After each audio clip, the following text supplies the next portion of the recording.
Welcome back to D7RTV. I know it's been a little minute since our last video, but this is more of an update video because we've been working on customers' cars flat out and we haven't really been doing much. As you can see, we've got Christine here behind me and she's now all one colour. Woohoo. So what happened was, last weekend I had a bit of time to go play with my projects because I don't work weekends if I can help it, and I felt it was time to make Christine obviously all one colour. So went to the paint shop, got some paint, prepped the car, painted the bumper and the bonnet. So this is Matilda's bonnet, so it was Arctic blue, and obviously so was the bumper. There was something I wanted to get the monkey off my back. The last time I drove a 20 valve turbo Clio anywhere of any distance was Matilda, and I took her to Lake Vyrnwy. It was a nice sunny day. We didn't have no kids, so me and my missus took a little trip out in Matilda, which was freshly built, up to Lake Vyrnwy. And what an epic fail that was. One, Carla, my partner, she was petrified. Come on, boost once. She was like, nope, not having that. Did a speed limit. So it was sort of a little Sunday drive out to Lake Vyrnwy. And if you don't know where Lake Vyrnwy is, it's a massive open body of water in the middle of Wales. There's a sunken village from like the 60s or something, which the Welsh are not really very happy about. They used to campaign because it supplies water to Liverpool. And it's a big, massive reservoir. I think it's about 11 miles circumference around it if you want to drive around it or walk around it or whatever. And it's a very beautiful place. So it was fitting that me and my missus went out, had some food and had a nice little walk around the lake.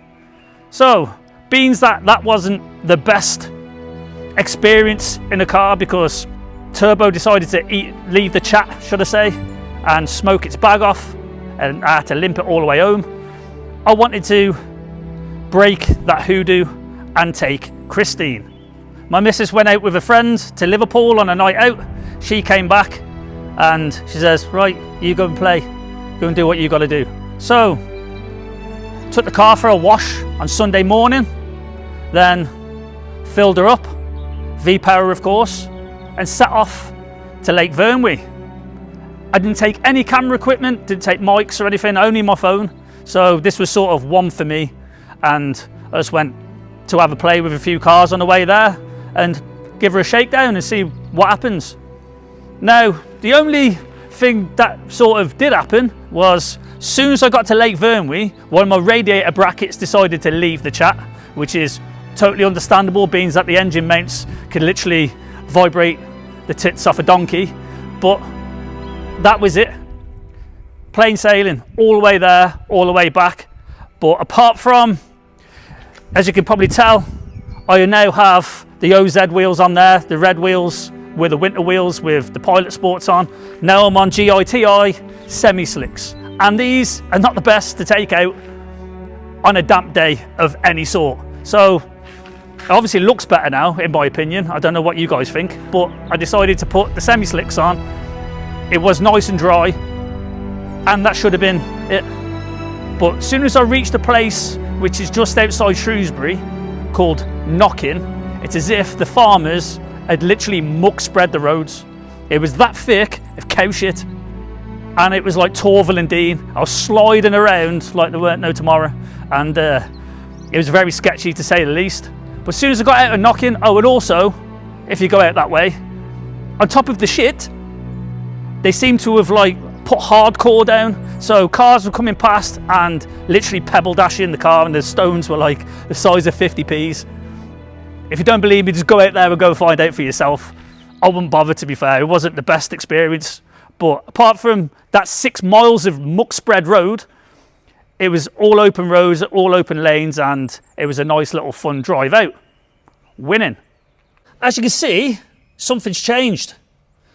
I've had a cam cover stripped and powder coated texture black, and that just finishes the bay off nicely.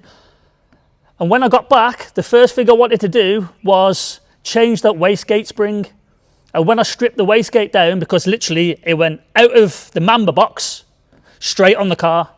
So I didn't know what spring was in there. Me and Dale thought it might have been about 7 psi, and this car, the boost controller was basically topping up the pressure because the wastegate spring was not strong enough. So now she has a 14 psi spring in there, and I can't drive this car until she goes for mapping, which I've got a date now, and it's about a week's time. So I can't really risk taking Christine out for a blast because she might grenade, and that would not be good. What's happening with the silver Clio? Well, I've been chasing Stu for the logbook.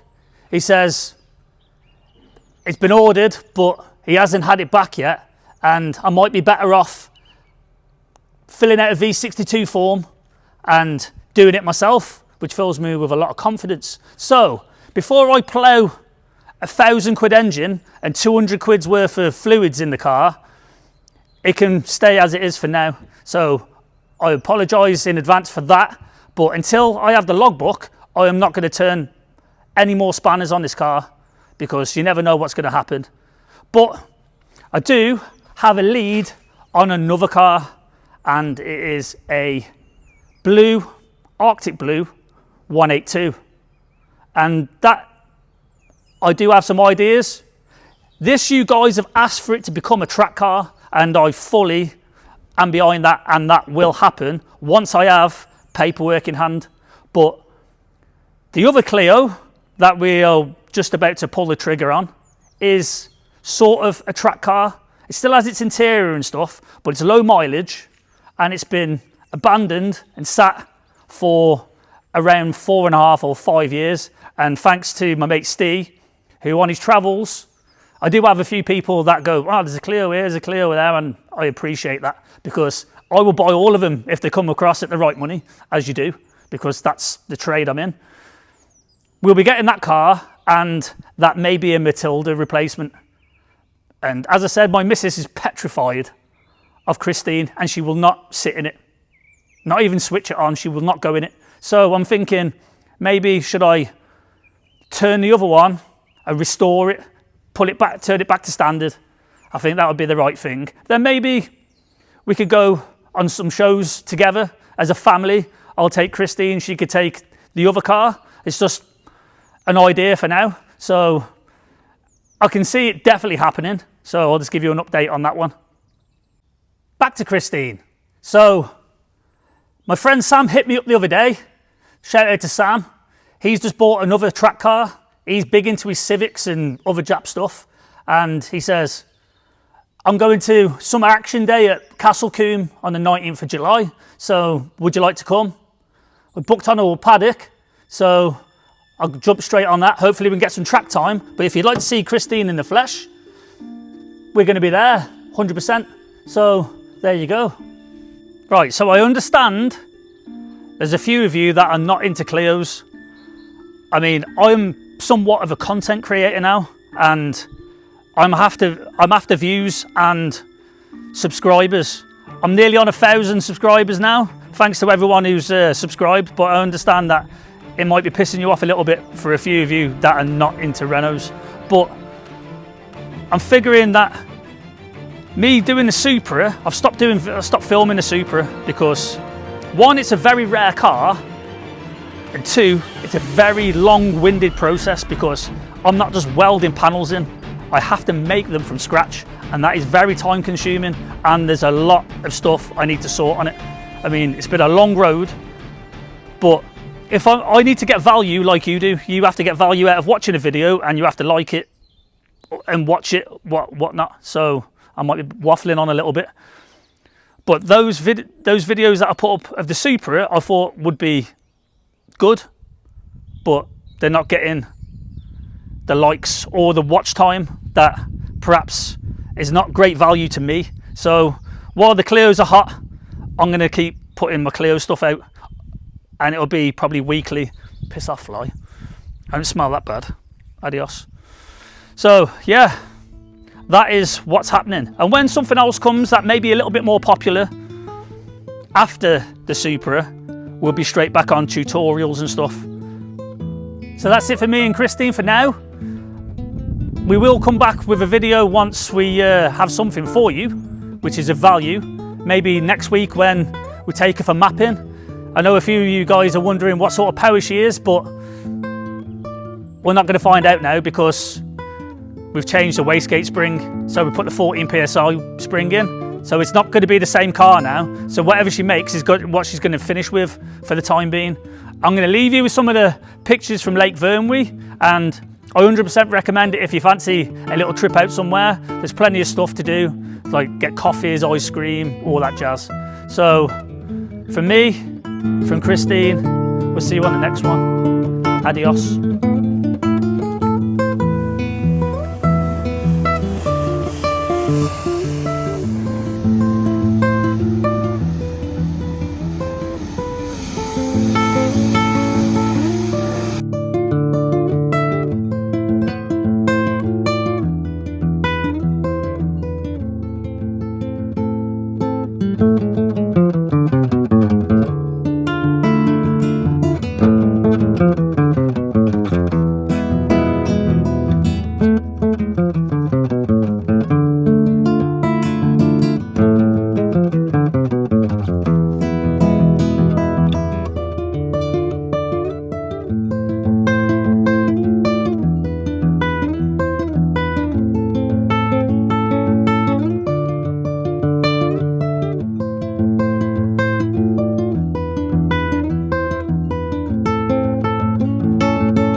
That's all that we got left now, before the road will run out, before it's time for goodbyes.